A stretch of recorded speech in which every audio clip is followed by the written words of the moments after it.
Kumusta kayo mga tol? Welcome back sa aking channel. For today's vlog, narito ako ngayon sa Diwata, Pares. Dito sa kanyang branch sa Quezon City.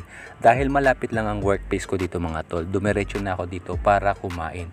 At matikman naman yung pinagmamalaki nilang masarap daw na pares.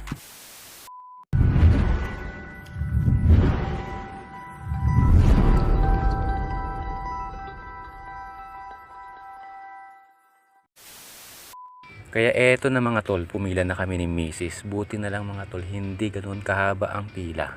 Pagkatapos mong umorder at magbayad mga tol, by station ang kanilang pagsuserve dito. Katulad ng kanin, ulam, sabaw, soft drinks, at unlimited ice cream. Maluwag din ang kainan nila dito mga tol at comfortable din dahil mayroong table and chair na magagamit. At pagdating sa parking lot, basta motor ang dala mo, maluwag din at marami kang pwedeng maparkingan. At soon to open mga tol ang iba pa niya mga pagkain. A few moments later. And this is it mga tol. Sa halagang 120 pesos, meron ka ng unlimited rice, unlimited na sabaw, at unlimited pa na ice cream. Pagdating sa lasa mga tol ng pares nila, lasang lasa yung star anise mga tol at manamis-namis siya. At templado na to mga tol.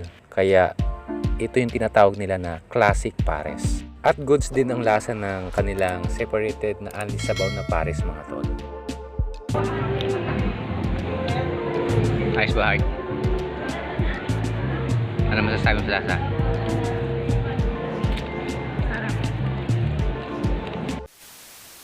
Dito nyo na matatagpuan ang Diwata Pares Overload sa number 36 Morningstar Drive, Quezon City. Or i-search yung mga tol sa Google Map ang Diwata Pares Overload. Malapit lang din sila sa school ng Maria Montessori. Mga tol, kung kailangan nyo ng mga educational content para sa inyong mga anak, subscribe nyo ito mga tol. Thanks for watching mga tol. Kindly like, share, and subscribe.